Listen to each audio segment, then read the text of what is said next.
Je me présente, je m'appelle Servane Kouidri et je suis animatrice de formation et j'aide les entrepreneurs et les entreprises à s'organiser pour réaliser tous leurs projets. Donc, ça passe par des formations en gestion du temps, gestion de projet, euh, management également, et également par des accompagnements individuels ou très bientôt, parce que je vais le lancer très très bientôt, courant février, un accompagnement en collectif, mais sur un long temps, enfin, qui va être sur, c'est un peu le format bootcamp, là, je ne suis pas trop fan de ce terme, mais ce sera un petit peu quelque chose comme ça, un programme autour de l'organisation et de la gestion du temps. Alors, pourquoi j'en parle Parce que j'ai travaillé près de 30 ans dans des sociétés de services et de conseils et que ben, j'ai eu souvent plusieurs missions en parallèle, à la fois des missions en interne, des missions chez les clients. Et la plupart du temps, je travaillais à 80%, c'est-à-dire quand on est dans un cabinet de conseil, c'est 20% de salaire en moins, mais pas 20% de charge en moins. Donc, il a fallu vraiment que j'organise, que je l'optimise pour faire tenir en 4 jours ce que les autres faisaient en 5 globalement. Et pour ça, j'ai découvert des techniques, des conseils que je peux aujourd'hui dispenser et que j'ai regroupé dans un, dans un document que j'appelle le plan de la machine à gagner du temps et qui contient environ 25 conseils qui se déclinent en 55 techniques à peu près. J'ai à peu près parce qu'en fait, ça change tout le temps, parce que je suis toujours en recherche sur ce sujet-là, je suis toujours en veille d'autres conseils, d'autres techniques, voilà. Et moi, j'expérimente sur moi parce que vous imaginez bien que depuis que je suis entrepreneur, la question de la gestion du temps, ça ne s'est pas arrangé mon affaire. Avec le multimission, le fait d'être effectivement, comme disait Albert, au four et au moulin. On est à la fois à la compta, au commerce, à la production, j'en passe, c'est des meilleurs. Et donc, du coup, voilà, on a beaucoup de choses à faire et c'est intéressant de pouvoir optimiser son temps pour éviter de se retrouver débordé. Donc, ce que je vous propose pour ce webinaire, je vais vous présenter le plan de la machine à gagner du temps. Donc, je l'affiche, mais plus que de rentrer dans le détail, parce qu'il y a effectivement beaucoup de choses et en 1 heure, on ne pourrait pas toutes les voir. Euh, ce que je vais vous proposer, c'est de faire un zoom sur certaines techniques euh, qui sont, à mon avis, enfin certains conseils que je peux donner, qui sont, à mon avis, les conseils les plus importants, enfin plus prépondérants pour les entrepreneurs. Vous pouvez, normalement, tu me confirmes, Albert, ils peuvent intervenir sur le chat Oui, oui, bien s'ils ont sûr, des le chat est questions. ouvert, hein. Tout à fait. Voilà. Et du coup, en même temps, vous n'êtes pas très, très nombreux. Je pense qu'on peut aussi, vous pouvez aussi m'interrompre, vous pouvez aussi m'interrompre oralement si vous avez des questions. Profitez-en, c'est là, je suis là pour ça. Alors, ce plan de la machine, je l'ai divisé en 4 volets qui sont, à mon avis, déjà les grandes lignes de ce qu'est la gestion du temps et de l'organisation. Le premier volet, c'est faire des choix. Parce que, alors, on en parlera, j'ai un conseil en particulier sur ce sujet-là. Donc, faire des choix. Deuxième volet, c'est être organisé. Troisième volet, c'est gagner du temps. Alors, gagner du temps, c'est surtout éviter d'en perdre, hein. Et le quatrième volet, et non des moindres, c'est prendre soin de soi et alléger sa charge mentale. Et du coup, j'ai regroupé les techniques dans ces 4 volets. Et je suis assez, enfin, je pense que c'est vraiment déjà donc les 4 piliers de la gestion du temps et de l'organisation. Euh, donc, première étape, donc, ah ben voilà, voilà, j'avais le plan effectivement avec les 4 volets. Donc, faire des choix, être organisé, gagner du temps et prendre soin de soi. Et on va commencer par faire des choix. Alors là, vous voyez le plan de la machine que vous recevrez d'ailleurs. Vous recevrez un lien pour y accéder à l'issue du webinaire. Et alors, ce plan de la machine, il est composé, du coup, je vous l'explique comme ça, vous aurez plus de facilité à le lire. Vous n'êtes pas obligé de le lire là maintenant. Mais en bleu, vous avez les. Est-ce que vous voyez ma souris quand je fais ça? Oui. Ouais, super. Donc, en bleu ici, vous avez les conseils qui se déclinent en technique. Vous avez ici le nom du chapitre, donc là, il faut faire des choix. En orange, nous avons les voleurs de temps, les choses qui nous font perdre du temps. Alors, je vois que ma connexion est instable. Je vais voir si ça poursuit, sinon je changerai. En vert, en vert, ici, nous avons des lois. Parce que figurez-vous que le temps est un tel sujet qu'il y a des chercheurs qui ont conceptualisé autour de ce sujet et on fait des lois. On écrit des lois. Et ici, en jaune, nous avons des citations parce que j'aime beaucoup les citations et je trouve que beaucoup sont très parlantes. Alors, je vois par exemple, Asa, que vous froncez les yeux. Vous inquiétez pas, vous le recevrez, vous aurez. Parce que je ne peux pas faire de zoom dessus. C'était juste déjà de vous présenter le concept et comme ça, vous pourrez retrouver tous les détails après. D'accord, très bien. Euh, euh, euh, Donc, la première chose à dire par rapport au fait de choix, non, la première chose que je voulais dire par rapport au temps, à la gestion du temps et à l'organisation, c'est déjà faire la différence. En tout cas, prendre conscience qu'il y a une grande différence entre être débordé et avoir beaucoup de travail. Je peux avoir beaucoup de travail et ne pas me sentir débordé. Je peux avoir très peu de travail et me sentir débordé. Je peux avoir deux trucs à faire dans la journée et me sentir débordé.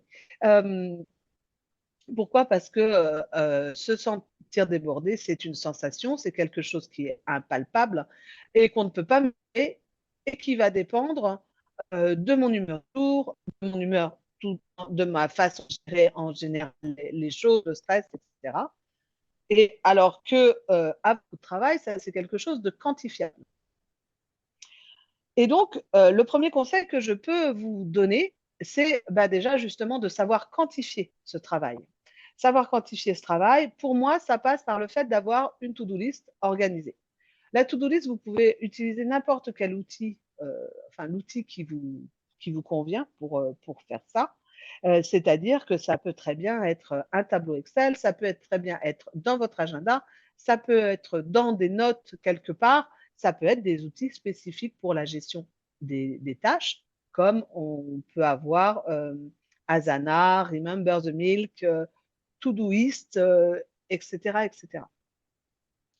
L'idée d'avoir cette to-do list organisée, c'est d'avoir une liste très factuelle de ce qu'on a à faire. Personnellement, c'est quelque chose qui me rassure et me permet justement, alors, notamment dans les moments où je me sens un petit peu dépassée par les événements, où j'ai l'impression que je ne vais pas m'en sortir, je reprends ma to-do list, je regarde qu'est-ce que j'ai réellement à faire. Alors, je sais que la to-do list, c'est quelque chose qui peut donner des boutons à certains d'entre vous. Il y a des gens, on m'a déjà dit ça, il y a des gens notamment des gens qui ont eu qui ont pu avoir des épisodes d'épuisement professionnel ou des choses comme ça. Souvent, ils ont mis ça sur le compte de leur to-do list parce elle était impossible à terminer. J'ai aussi des fois des clients qui me disent, moi, mon problème, c'est que je n'arrive pas à terminer ma to-do list. Alors, il se trouve que moi, ma to-do list, je la terminerai jamais. J'y mets tellement de choses que je sais très bien que je ne la terminerai jamais. Par contre, ce que je fais, c'est que je l'organise pour chaque journée en fonction de ma capacité à faire. Je vais, euh, je vais vous montrer, puisque je partage mon écran, je vais arrêter. Je vais essayer de m'y retrouver. Oui, non, c'est ça. Je vais vous montrer ma to-do list juste pour votre information. Alors, c'est ennuyeux parce que je ne vois pas le bandeau et du coup, je n'arrive pas à accéder à ma to-do list. Comment je peux faire? Bougez pas, ça arrive. Formidable, elle n'est pas là. Hop, ma to-do list. Alors, moi, j'utilise Trello pour faire ma to-do list. Vous devez être en train de voir Trello. Vous voyez, c'est bon? Oui, c'est bon. Et ici, ouais. Et ici, alors voilà, j'ai ma to-do list avec toutes les tâches que j'ai à faire. Vous voyez, c'est quasiment infini, hein. Et donc, moi, j'ai aucun problème avec le fait de ne pas finir ma to-do list, hein, puisque dans ma to-do list, il y a, alors là, il y a un petit souci par rapport à d'habitude, c'est que j'ai des tâches pas terminées. Parce que j'ai des tâches pas terminées. Ça peut m'arriver. Mais si je prends juste le 27 janvier, alors bah non, c'est un dimanche, voilà. Parce que j'ai mis le perso comme le pro, hein.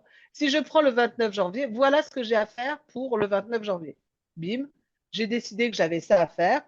J'allais dire point barre, dans le sens où, là, en l'occurrence, ce sont des toutes petites choses que je vais arriver à faire sans problème.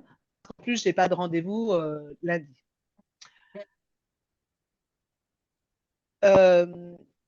Si j'ai mis ce conseil dans le fait de faire des choix, c'est que une to-do list, donc comme je disais, la to-do list, j'y mets tout.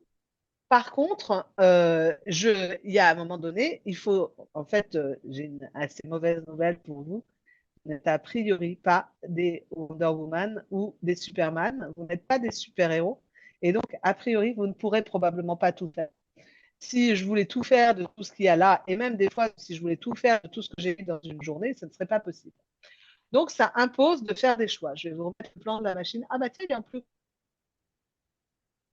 C'est mieux pour vous peut-être, mais bon, il y en a moins. Il y a moins de choses. C'est plus lisible, oui, c'est plus grand. C'est plus lisible, voilà. Après, voilà, voilà, on va faire le focus sur organiser sa to-do list. Donc, du coup, ça impose de se dire que donc, de ne pas pouvoir tout faire, ça impose de faire des choix. Faire des choix, alors moi, dans ma to-do list, j'enlève la date. Voilà, ça me permet, du coup, c'est des choses des tâches qui ne reviendront pas. Voilà. Donc, c'était mon conseil sur le sujet, c'est d'avoir une to-do list et qu'elle soit organisée, c'est-à-dire avec des priorités, des dates absolument indispensables, les dates, et des dates qui soient pertinentes par rapport au moment où on en a besoin. Du coup, c'est à la fois une façon de factualiser ce que j'ai à faire, enfin, ce qu'on a à faire. J'ai beaucoup ou j'ai pas beaucoup? Est-ce que ça va me prendre beaucoup de temps ou pas? Idéalement, ce serait bien de pouvoir estimer la charge, estimer le temps que vont nous prendre chacune des tâches, mais là, ça devient déjà un petit peu plus compliqué. Et surtout, ça m'aide aussi, pour moi, ça allège beaucoup ma charge mentale, en sachant que, ben, du coup, dès lors que j'ai mis une date, ma to-do list me rappellera les tâches que j'ai à faire. Pas la peine que je me préoccupe de la préparation de la prochaine formation que je dois donner, par exemple, parce que je sais que je l'ai mise dans la to-do list. Alors, une préparation de formation, c'est un peu long, donc je vais le mettre dans l'agenda, mais pas la peine que je me rappelle de. Alors, quel exemple j'ai là? Ah ben, j'ai fermé ma to-do list. En tout cas, pas la peine que je me rappelle la chose que j'ai à faire mercredi prochain, puisque mercredi prochain, quand je vais ouvrir ma to-do list, elle va me dire, ben voilà, fais ça. Donc, moi, ça allège ma charge mentale. Je ne suis pas en train de me dire, ah là là, il faut que je pense à. Faut que je pense, même les choses perso, il faut que je pense à appeler le docteur, il faut que je pense à. Non, j'ai rien à penser. Ma to-do list pense pour moi. Et donc, je l'utilise. D'où l'intérêt des outils de to-do list, hein. Moi, j'ai une appli sur mon téléphone. Ça veut dire qu'à tout moment, d'ailleurs, ça peut paraître bizarre, des fois on me parle et puis du coup, je prends mon téléphone et je fais ah oui, oui, d'accord, ok. Je vais noter de prendre rendez-vous chez le Toubib. Voilà, c'est à tout moment, je note et je note absolument tout pour ne plus jamais avoir à m'en souvenir par ailleurs. Quelles sont vos questions sur la to-do list? Quelle est l'appli que tu utilises sur ton téléphone, Servan? C'est Trello aussi. Trello aussi, d'accord. Trello aussi, ouais. Du coup, c'est vraiment une to-do list qui est centralisée. Oui, j'ai oublié organiser et centraliser. Alors, je sais que mettre le pro et le perso dedans, il y a des gens que ça perturbe parce qu'ils préfèrent bien faire ne pas faire de lien entre le pro et le perso. Il se trouve que si, comme moi, vous travaillez à la maison, vous avez potentiellement des horaires un petit peu flexibles, des choses comme ça. Pour moi, c'est beaucoup plus simple de tout mettre. Et j'ai aussi beaucoup de clients qui ont genre 15 petits carnets de notes avec avec des tâches partout. Moi, je recommande vivement de tout regrouper au même endroit. Donc, moi, c'est Trello. La version gratuite ou la version payante? J'utilise la version payante pour avoir la liste que vous venez de voir tout à l'heure. Parce que sinon, si je me souviens bien, je vais revérifier ça très rapidement, enfin bientôt parce que ça va être le moment du renouvellement de mon abonnement, donc je vais me reposer la question. Mais en fait, normalement, on n'a pas une vision de toutes les tâches qui sont dans les différents tableaux. Et comme moi, j'utilise plusieurs tableaux, j'utilise la version payante. Hmm. Mais Alors, sinon, la très, version gratuite est bien. Si on n'utilise qu'un tableau, par exemple, la version gratuite est déjà très bien. Trello a d'autres avantages, hein. Ça fait de la gestion de projet quelque part. Oui, c'est ça, c'est ça. C'est Donc, pour ça que moi, j'ai plusieurs tableaux. Du coup, j'ai un tableau pour mes projets. J'ai mon calendrier éditorial LinkedIn, j'ai mon calendrier éditorial de ma newsletter, etc. J'ai beaucoup de choses dedans. Donc, du coup, euh, pour moi, ça valait le coup de payer pour avoir cette version, cette consolidée de ma to-do list. alors c'est Sachant que d'autant plus utile Trello en travail collaboratif, parce qu'on peut définir des actions, des tâches, et un suivi de tâches, etc. Donc c'est vraiment un outil extrêmement puissant. oui, parce que du coup, si vous travaillez à plusieurs aussi, ça vous permet de partager votre to-do list, de partager des tâches, de les attribuer à quelqu'un d'autre aussi. Ça peut être très, très pratique. J'ai la version payante que j'ai, là, c'est 113 euros par an. Ça me paraît, oui. Et donc, on peut l'accéder par le téléphone sur l'ordinateur, Ouais, tout j'imagine. à fait, ouais. J'ai aussi la version, j'ai aussi l'application, euh, l'application, qu'est-ce que je vais vous montrer? Hop. L'application voilà, sur le téléphone. Là, j'ai mes différents tableaux. Et puis, j'ai aussi un truc qui s'appelle Mes cartes et qui me donne ma to-do list aussi comme ça. Alors, les petites couleurs qu'on voit là, c'est des étiquettes. On peut mettre des couleurs euh, donc, en fonction des tâches, en fonction des thèmes qu'on utilise. Donc là, en l'occurrence, là, c'était cette espèce de bleu canard. Là, c'est mes tâches autour de Calliope. Quand j'anime des formations, c'est orange. Quand c'est de l'organisation, c'est gris. Et moi, ça me permet du coup de faire aussi cette priorisation dans la journée assez rapidement. J'ai mes tâches de la journée et je vois en fonction de la couleur, par exemple, l'administratif qu'on va retrouver en début de mois ou en fin de mois. Enfin, en fin de mois, des fois pour facturer, en début de mois pour faire ma déclaration de TVA, etc. Du coup, je le vois très rapidement sur ma journée. Ah ben, la tâche administrative, elle est là. Et donc, D'ailleurs, il y a plusieurs applications qu'on peut utiliser, ou ça, c'est la meilleure? ah, il y en a d'autres, il y en a d'autres. Hein. Hein. Alors, avant, moi, j'utilisais Asana, A-S-A-N-A, que j'aime beaucoup, euh, qui, euh, alors, là, je suis en train de bafouiller parce qu'il y a une version gratuite qui est très bien, mais moi, je payais, j'avais la version payante. Et je me rappelle plus pourquoi, qu'est-ce qui m'avait incité à prendre la version payante. Mais tu peux déjà, pardon, je. C'est bien, c'est OK. Ok. Donc, tu peux aussi essayer la version gratuite parce que l'inconvénient d'Adana, la version payante, c'est minimum 2 utilisateurs. Hein. Donc, c'est un tout petit peu plus cher que Trello par utilisateur. Et en plus, comme c'est minimum 2 utilisateurs, si tu es toute seule, bah, tu payes le double. Donc, c'est pour ça que j'ai arrêté Asana. Mais par contre, je l'aime beaucoup. Je le trouve très simple d'utilisation, très, très intuitif. Il peut permettre aussi de gérer les projets, mais de façon différente. Ça peut être, voilà. Un autre en toute simplicité. Alors, pour le coup, je crois qu'il est ultra simple. Enfin, je l'ai utilisé à un moment et il est vraiment ultra simple. Et il y a aussi bien une application téléphone que sur le web. Ça s'appelle Remember the Milk. C'est un peu comme une liste de courses. Faut se souvenir du lait.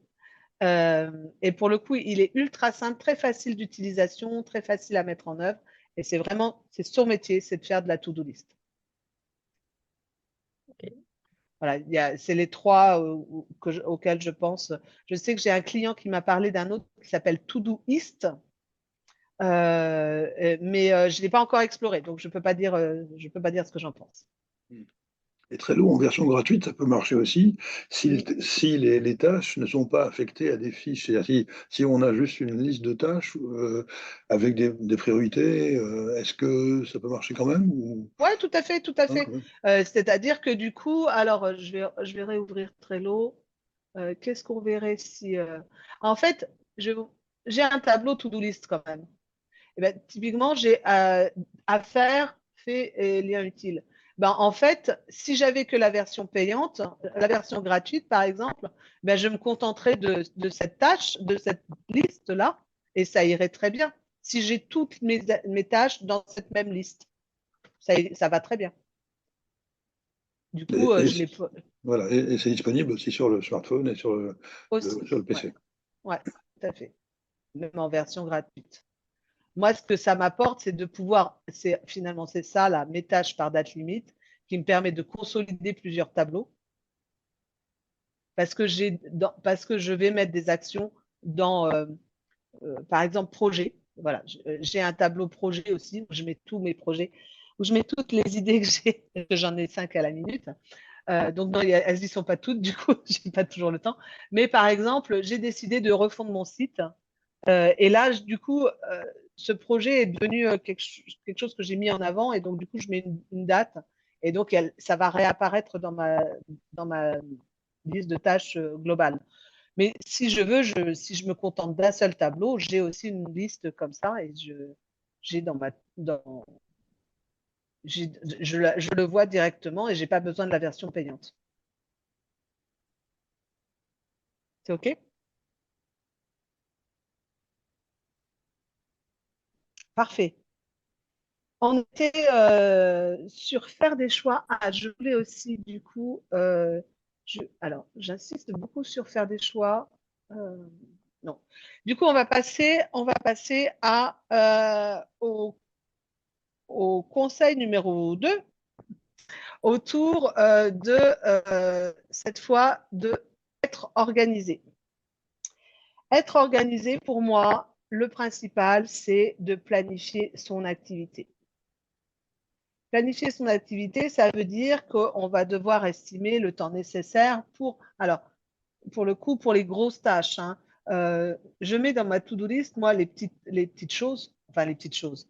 Bon, je ne saurais pas dire exactement à quel moment je dis que c'est des petites choses ou des grosses choses, mais si ça me prend moins d'une demi-heure, par exemple, voilà, globalement, si ça me prend moins d'une demi-heure, voire moins d'une heure, je mets dans ma to-do list.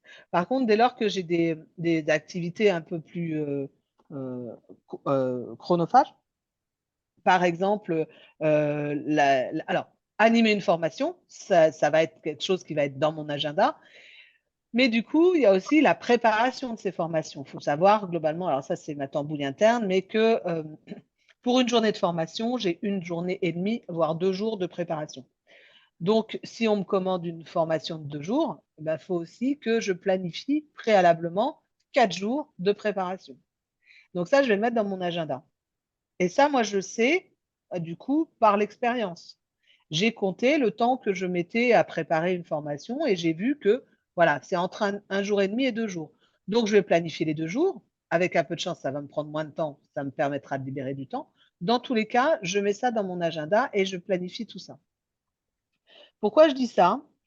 Parce que, c'est important de maîtriser ses engagements. Quand on est entrepreneur, on a tendance à tout accepter, à vouloir tout faire. Sauf que, eh ben, on se retrouve parfois à se mettre dans le rouge parce que justement, on n'a pas mesuré la globalité de la tâche qu'on avait à faire. Je vais vous donner un exemple parce que moi aussi, il m'arrive même avec toute mon organisation, il m'arrive de faire des erreurs. Et il y en a une pas plus tard qu'en octobre l'année dernière. On était début octobre et il y a un client, ça faisait 6 mois que je le travaillais pour qu'il m'achète une formation. Et, euh, et là, il me dit OK. Et je lui dis ah ouais, on commence quand? Il me dit dans pas longtemps. Et donc, qu'est-ce que je fais? Je prends mon agenda et je prends la première date libre dans mon agenda. Et je lui dis, OK, 20 novembre. Il me dit, OK, très bien, tout le monde est d'accord, super, je raccroche. Et là, je me dis, mais comment je fais pour préparer ma formation? Tout le reste était plein. Donc, bien sûr, ça s'est traduit par des samedis et des dimanches. Ça veut dire quoi? Ça veut dire que si j'avais d'abord planifié et pris la totalité de la tâche, c'est-à-dire avec la préparation, et ben du coup, j'avais une vision, je me laissais du temps pour faire cette préparation correctement, sans me mettre dans le rouge. Sachant que mon client, quand il me dit dans pas longtemps, je pense que début décembre, ça le faisait aussi. hein, plutôt que le 20 novembre. Sauf qu'on a tendance des fois à se précipiter un petit peu sur tout, parce que quand le client dit oui, on n'a pas 150 des clients, hein. Donc quand il dit oui, ben, on fonce. Mais l'idée de planifier son activité, ça permet de voir justement les moments où on a un peu de creux, les moments où on n'en a pas. Moi, j'ai pris l'habitude, du coup, maintenant, de regarder, de me dire, voilà, je ne peux pas accepter de formation avant telle date. Parce que je sais que ben, avec la préparation, tout ça, c'est ce qu'il faut faire. L'idée aussi de planifier son activité, je parlais des moments de creux, c'est aussi justement d'anticiper ces moments de creux et de pouvoir se dire, tiens, ben, dans ces moments-là, je vais pouvoir mener des tâches de fond. Je vais pouvoir me dire, ah bah tiens, bah, je vais travailler sur mes outils. Tiens, je vais mettre en place une to-do list cette semaine-là parce que j'ai un peu de creux, par exemple. Et moi, du coup, je planifie absolument tout. Et là, je vais vous montrer mon agenda.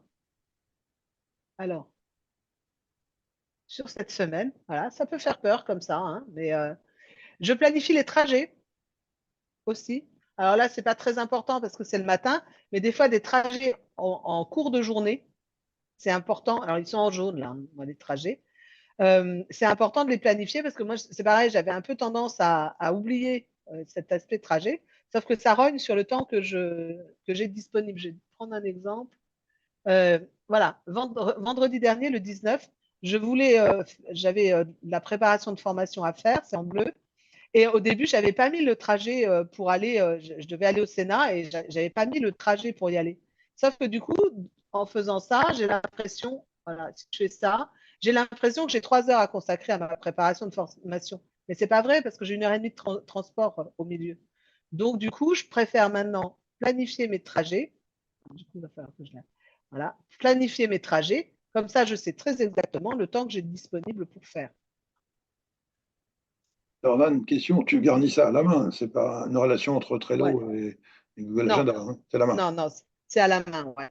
C'est à la main parce que c'est moi qui décide, voilà. Et puis je ne sais pas si c'est possible de le faire. Si je pense qu'il y a un lien possible entre Trello et Google Agenda, mais moi ça me conviendrait pas. Mais ça, on pourrait aussi dire que dès lors que dans Trello j'ai dit telle tâche, elle est pour, je sais pas, pour le 16, elle apparaîtrait dans mon agenda.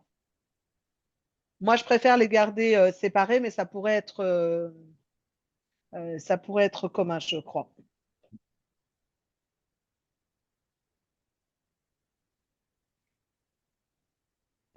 C'est OK pour vous, le fait de planifier son activité ou l'importance de planifier son activité?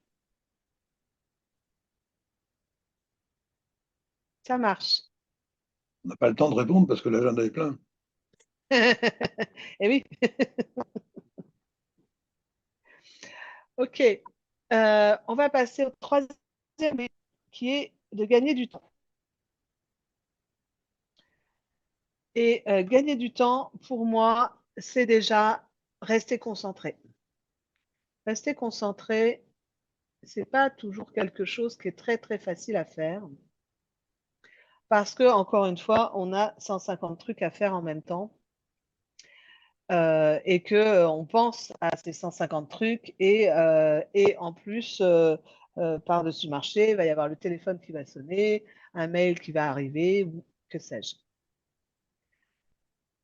Euh, du coup, excusez-moi. Donc, restez concentré.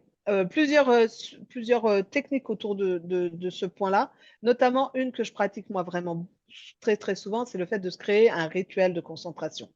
Le fait quelque part d'avoir ce rituel, c'est donner une information à notre cerveau et lui dire, bon, bah là, pendant ce temps-là, tu vas rester concentré sur cette tâche-là.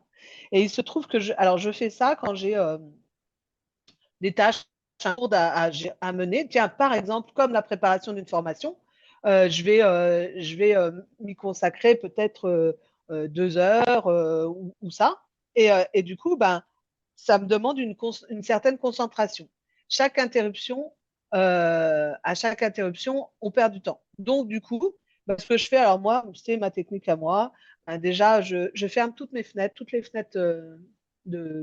d'Internet, ma messagerie, ça c'est sûr. je ferme tout. Même si potentiellement, je vais devoir les rouvrir juste après. Mais dans un premier temps, je ferme tout. Du coup, je vais me faire un thé. Et je reviens avec mon thé. Et quand je reviens avec mon thé, c'est un peu le signal que mon cerveau a reçu que, eh ben, du coup, il faut que là, je reste concentré sur le sujet. Ça va avec l'idée, à ce moment-là, de ne penser qu'à l'instant présent. Alors, je ne vais pas forcément vous parler de pleine conscience ou ça, même si c'est quelque part, c'est le sujet. Mais l'idée de ne penser. Alors, j'avais lu un article une fois, une patronne d'une grande boîte, mais j'arrive pas à me souvenir et j'ai jamais retrouvé l'article. On lui demandait comment elle faisait pour gérer tout ce qu'elle avait à faire et elle disait, je ne pense qu'à ce que je suis en train de faire à ce moment-là. Je suis dans une réunion, je ne pense qu'à ce que je fais dans cette réunion. Là, par exemple, je suis dans un webinaire pour l'association Pivot 78. Je ne suis que là. Je ne suis pas en train de penser à ce que je vais faire cet après-midi. C'est d'ailleurs assez drôle. Alors là, je vais essayer de ne pas le faire, mais souvent, quand je dis ça en formation, c'est à ce moment-là que je commence à bafouiller, à perdre mes mots, parce qu'en vrai, au moment où j'ai dit je ne pense pas à ce qui se passe, à ce que j'ai à faire cet après-midi, ben en fait, j'y pense. Et là, on voit que tout d'un coup, je perds ma concentration et du coup, je vais perdre en efficacité. Il y a une méthode aussi dont on peut parler, une méthode de concentration qui s'appelle la méthode Pomodoro. Donc, elle a été inventée par un Italien qui s'est inspiré de la tomate chronomètre qu'il avait dans sa cuisine, d'où le nom de Pomodoro. Et la méthode consiste à rester concentré pendant 20 minutes sur une tâche. On ne fait que ça, voilà. Tout fermé aussi, voilà. Et au bout de 20 minutes, on prend une pause de 5 minutes. Et puis on recommence 20 minutes, puis 5 minutes, puis 20 minutes, puis 15 minutes. Voilà. C'est l'idée de la méthode Pomodoro. Alors, elle est un peu, j'allais dire, elle est un peu militaire, elle est un petit peu contraignante, mais elle est liée au fonctionnement du cerveau. Il semblerait que notre cerveau ne puisse pas se concentrer plus de 20 minutes. Et excusez-moi. Et du coup, c'est l'idée de fixer ces 20 minutes-là. Après, vous pouvez l'utiliser, pas l'utiliser. Chacun a sa manière de faire. C'est aussi un truc que je n'ai pas dit. Mais dans toutes les techniques autour de la gestion du temps, il y a des choses qui vous conviennent, il y a des choses qui ne vous conviennent pas. Et il y a des choses qui ne conviennent pas à votre mode de fonctionnement. Et donc, du coup, bah, vous pouvez essayer. Puis si ça ne marche pas, vous faites autrement. Et la méthode Pomodoro, vous pouvez l'utiliser et vous pouvez aussi l'adapter. Je sais que l'autre jour, j'ai une cliente qui m'a dit, ouais, moi j'utilise Pomodoro, mais par contre, je ne fais pas sur des phases de 20 minutes, mais plutôt sur des phases de 40 minutes. Chacun, voilà. Monsieur Pomodoro ne viendra pas nous taper sur les doigts si on adapte un peu sa méthode. Et dans l'enseignement, c'est ce qui est pratiqué, surtout pour les jeunes, hein. Je crois que les profs ont appris à faire des petites séquences pour que justement l'attention soit concentrée et puis qu'il y a une espèce de temps mort entre les deux pour que ces séquences d'attention possibles soient respectées, quoi. Alors, c'est certainement d'autant plus important si on fait du cours magistral, effectivement, comme c'est souvent le cas dans l'enseignement. Mais c'est le cas également, moi, dans mes formations. Alors, c'est des formations qui sont très interactives, où il y a beaucoup de jeux, de mise en situation, etc. Mais justement, c'est une alternance de plusieurs techniques d'animation. On va, on va à un moment donné, comment dire, on va faire un exercice où les participants sont en individuel et ils sont assis. Et puis, une fois qu'on est passé à ça, on va débriefer peut-être. Et puis après, on va faire un truc où bah, ça nécessite d'être debout parce qu'ils vont aller écrire sur un tableau, etc. En fait, effectivement, le fait de rester, c'est pas possible en fait de rester concentré sur un même sujet dans un même contexte pendant alors, 20 minutes, moi, ça me paraît court. J'ai l'impression que je peux rester concentré plus longtemps. Mais en même temps, si les scientifiques le disent, peut-être que c'est vrai.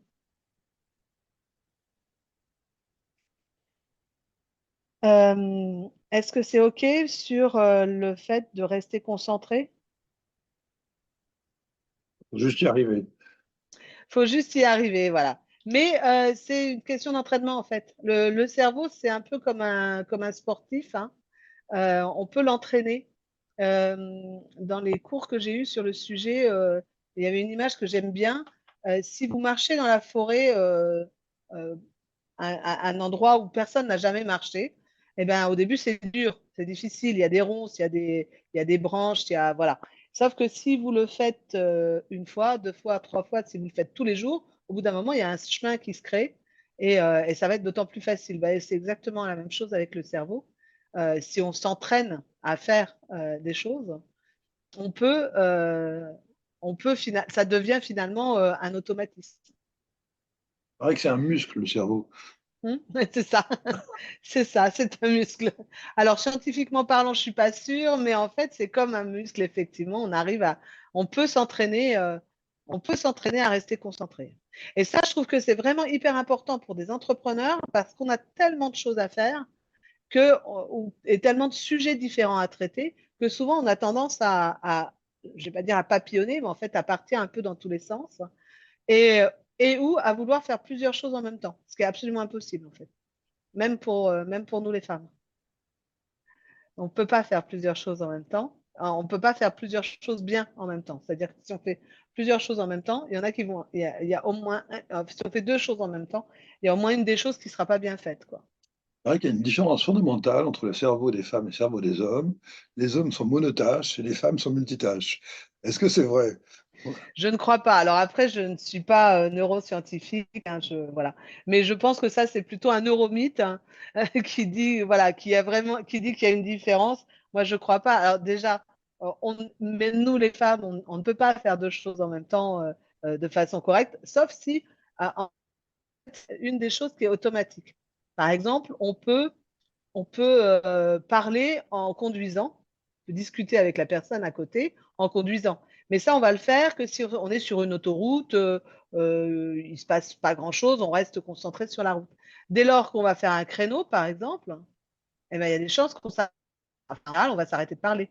Parce que là, c'est plus automatique, quoi, en fait. Et ça, c'est vrai pour les hommes et pour les femmes. Après, je pense que les femmes ont tendance à faire plein de choses en même temps, peut-être parce que c'est automatique de faire la cuisine et de téléphoner en même temps, par exemple.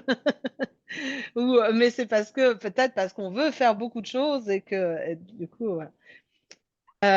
J'ai une copine une fois qui m'a dit, oh là là, mais moi, fou, c'est fou, hein, je voulais écouter des podcasts en faisant ma compta, bah, j'y arrive pas. Eh bien non. Eh bien non, on ne peut pas faire ça en fait.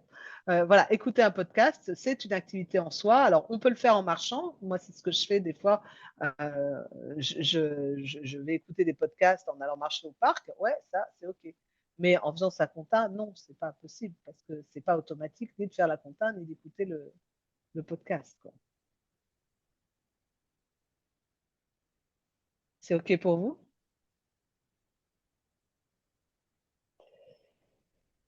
Dernier sujet, last but not least, non des moindres. Euh, Prendre soin de soi et alléger sa charge mentale. Sur prendre soin de soi, je ne sais pas où est-ce que je l'ai mis. Ah bah si, il est là. Faire des pauses et souffler. Pour moi, c'est le conseil des conseils. C'est le plus important de tous les conseils que je peux donner autour de la gestion du temps. Para- Paradoxalement, parce que ce n'est pas intuitif, le fait d'arrêter de travailler, ça nous fait gagner du temps. Alors ça nous fait gagner du temps dans notre travail. Je trouve que effectivement, ça peut paraître bizarre quand on dit ça. Mais qui a déjà eu une idée sous la douche le matin? Ah voilà. Ah, c'est en me rasant. Ah, bah, voilà, en te rasant. Il y en a d'autres aussi. Oui, mais oui, voilà. Parce que forcément, à ce moment-là, notre cerveau, il est au repos, en fait. Et c'est quand il est au repos qu'il peut avoir des idées. Finalement, c'est alors que quand on est dans le feu de l'action, on a beaucoup moins d'idées, on est en plus en stress aussi, et notre cerveau, il bouillonne dans tous les sens. Moi, ça m'arrive des fois. de ne pas trouver la solution à un de mes problèmes, de ne pas savoir comment je vais traiter ce sujet, de ne pas savoir comment je vais m'en sortir de telle action. Et ben dans ces cas-là, je m'arrête, je vais faire une pause. Et là, l'idée vient des fois, parfois toute seule. Ça m'est arrivé il y a quelque temps sur la rédaction de ma newsletter. Je ne savais pas quoi dire dans l'article, je n'avais pas d'idée. Normalement, je prépare ça à l'avance, mais enfin plusieurs mois à l'avance. Mais là, les sujets que j'avais préparés ne me plaisaient pas, ça ne le faisait pas.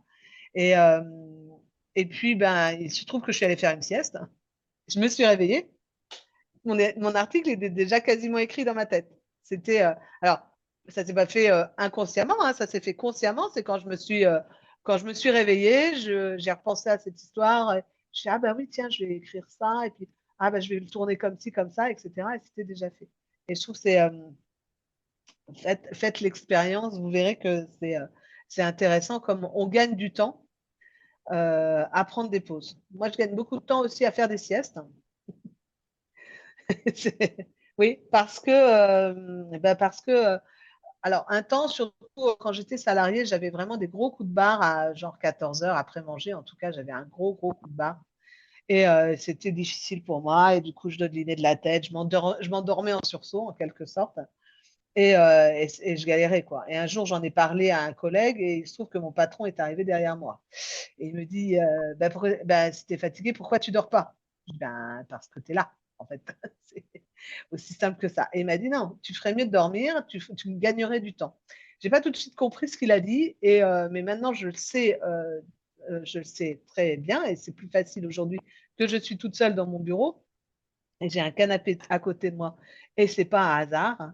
Quand je sens que j'ai un coup de barre comme ça, eh ben je vais dormir. Et je dors entre un quart d'heure, 20 minutes. Je me réveille spontanément, hein, je ne mets pas de réveil. Je me réveille spontanément, mais c'est juste pour que le coup de barre passe. Et si je ne fais pas ça, eh ben, je vais passer une heure et demie à galérer, à lutter contre le sommeil. Euh, et du coup, pendant cette heure et demie, je ne vais rien faire. Ou rien faire de bien, en fait. Je vais en plus, souvent, ça crée du découragement. Je prends une tâche, je fais oh non, il y a ça à faire. Ah, voilà. Et du coup, tout ce temps à se lamenter, à se dire je suis fatiguée et à essayer de lutter contre le sommeil, c'est du temps perdu. Alors que je vais dans mon canapé, je dors 20 minutes, je me relève et hop, je peux travailler. Du coup, j'ai arrêté 20 minutes et du coup, on va dire 1h10 après sont efficaces. Alors que sinon, c'est 1h30 perdue. Donc, je peux très exactement mesurer le temps que je gagne à faire des siestes. C'est chouette, non? Bravo. Euh, voilà, bah, dis donc, je suis allée vite aujourd'hui. Je suis allée vite euh, juste puisque je vous ai parlé de citations et je ne vous en ai pas dit une seule depuis le début, ça c'est rare. Par rapport au fait de faire des pauses, par rapport au fait de se ménager, de prendre soin de soi, j'aime beaucoup le proverbe japonais qui dit on ne sert pas de thé dans une théière vide. Donc vous ne servirez pas vos clients si votre théière est vide. Vous ne servirez pas votre famille non plus, vos enfants, votre conjoint, qui sais-je. Donc, et encore moins vous. Donc l'idée de prendre soin de soi, c'est vraiment quelque chose d'important. Alors après, on en a plein hein, pour tant va la cruche à l'eau qu'à la fin elle se casse. Qui veut voyager loin ménage sa monture. Mais c'est des proverbes populaires et anciens finalement qui avaient la solution pour nous dire qu'il faut prendre soin de soi. Et même si Solar a dit pour aller de l'avant, il faut prendre du recul, car prendre du recul, c'est prendre de l'élan. J'aime bien aussi celle-là. Voilà. Alors, les conseils que je vous ai donnés, qui sont donc pour moi, ce que je vous dis, ceux qui les plus structurants pour un entrepreneur, c'est donc d'avoir une to-do list qui soit organisée et dans laquelle on a fait des choix, c'est-à-dire on a potentiellement enlevé des choses, mis des priorités, planifier son activité, donc avec des blocs de temps où on va gérer tous les engagements qu'on a pris. Rester concentré, donc travailler peut-être sur un rituel de concentration, et en tout cas ne faire qu'une seule chose à la fois. faire des pauses pour pouvoir se ménager et finalement gagner du temps. Est-ce que vous avez des... Non, quelles sont vos questions, s'il vous plaît? Vous parlez de newsletter, Servan. Oui. Comment on s'abonne à tes Ah newsletters? ben, eh bien, écoutez, je vais vous envoyer le lien pour vous abonner à ma newsletter, sachant que justement, en échange de l'abonnement, vous recevez aussi le lien pour accéder au plan de la machine. Alors, je vous enverrai le lien pour accéder au plan de la machine si vous le voulez, sans vous abonner, et je vous enverrai le lien pour vous abonner à la newsletter. C'est une newsletter mensuelle où je parle notamment, essentiellement d'organisation. Euh, Par exemple, là, j'ai commencé une série depuis janvier. Alors, ça va faire janvier, février, mars, avril, où on va parler d'organiser son année, en fait, Euh, de mettre son année sous contrôle et où je propose de gérer son année comme un projet. Et voilà. Et donc, si vous vous abonnez, vous recevrez la prochaine newsletter qui sera le 15 février. Mais vous pourrez aussi sur mon site voir tout l'historique des news. Et donc, du coup si vous vous abonnez, et puis même, enfin, dès lors que j'ai votre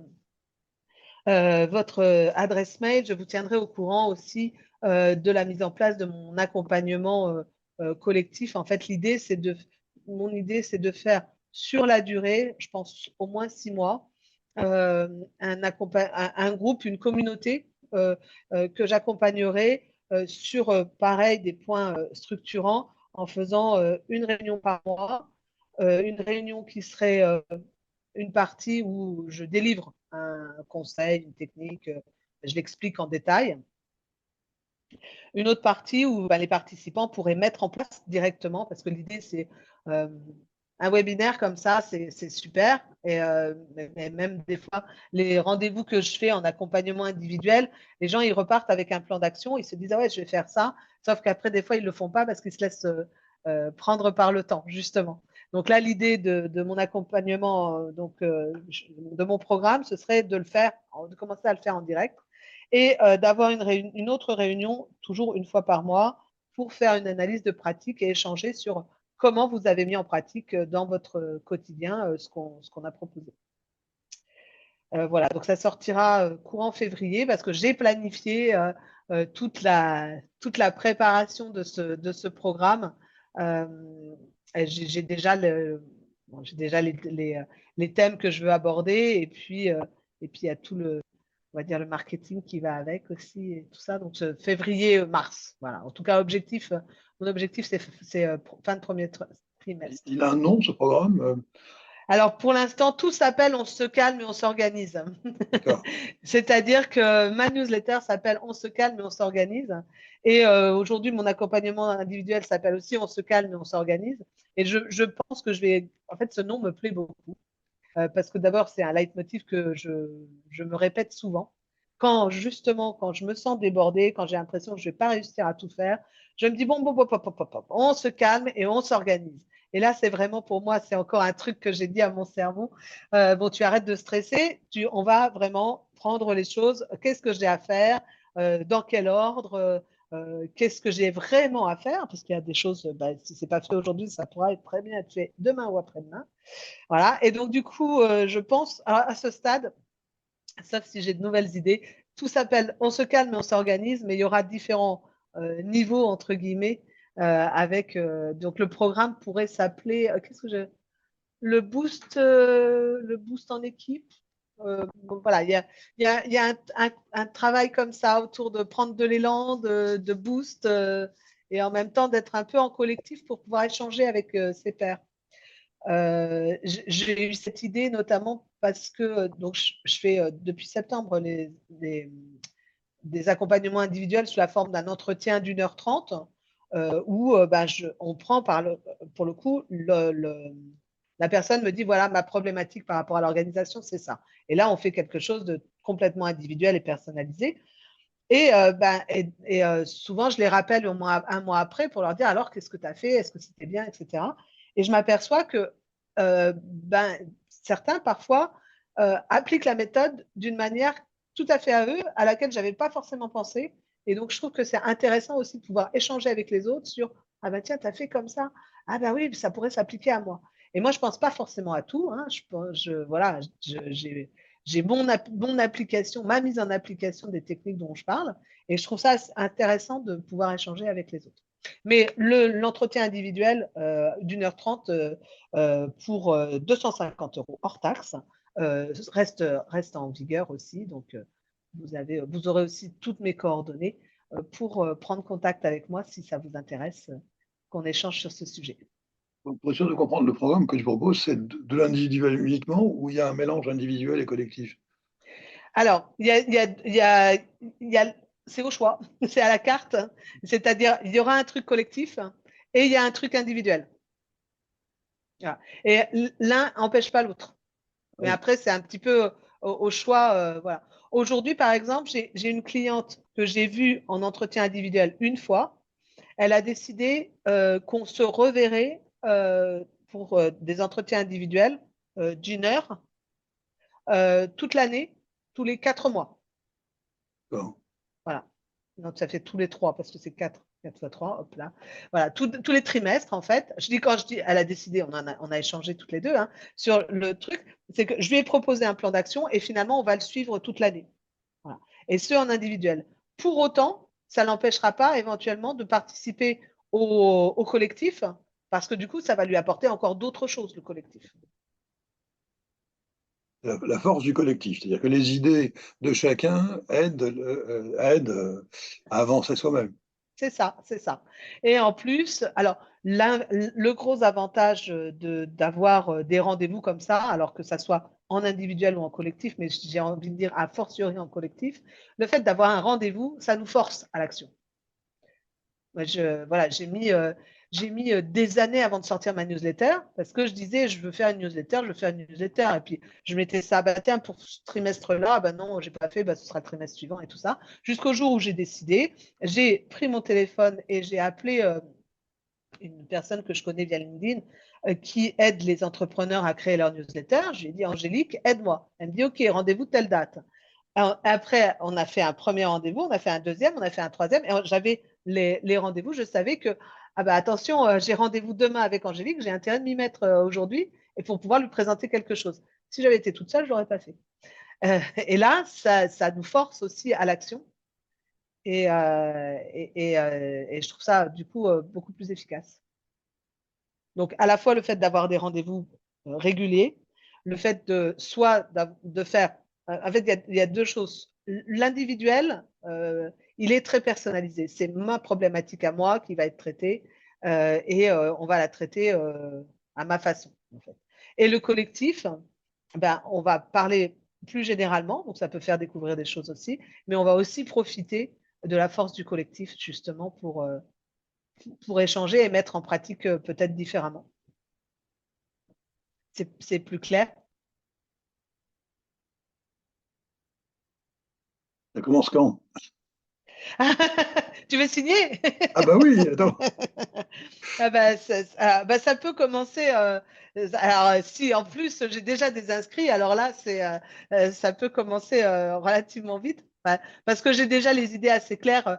Je disais que je ne pouvais pas vous en parler trop, c'est-à-dire que je ne les ai pas écrites, je ne les ai pas mises au propre, je n'ai pas préparé mon plan de marketing, quand est-ce que je vais en parler, etc. Mais j'ai déjà une première idée. Déjà, par exemple, la première idée. Alors, une idée qui est encore en. Alors, il y a le nom, tu vois, peut-être qu'il va falloir réfléchir encore à ça. Une autre idée, c'est d'avoir 6 séances, donc 6 mois, et peut-être de leur donner un nom. Et pour l'instant, je suis partie sur des noms de chansons. Et la première, ça serait La Liste. Je pense du coup à la liste de Rose, et puis une chanson qui est très jolie. Et parce que je voudrais parler de to-do list et rentrer beaucoup plus dans le détail sur comment je crée ma to-do list, comment je l'alimente, etc. Il y en aura une aussi forcément une qui s'appellera le jerk, où on parlera de prendre le bus de 18h17. Ah, Parce que c'est dans l'idée de se dire, parce que j'ai beaucoup de clients comme ça qui se disent, mais j'aimerais tellement arrêter de travailler à 18h, par exemple, au moins une fois par semaine, 2 fois par semaine, et qui n'y arrivent pas pour X et Y raison, mais ça peut faire partie des objectifs.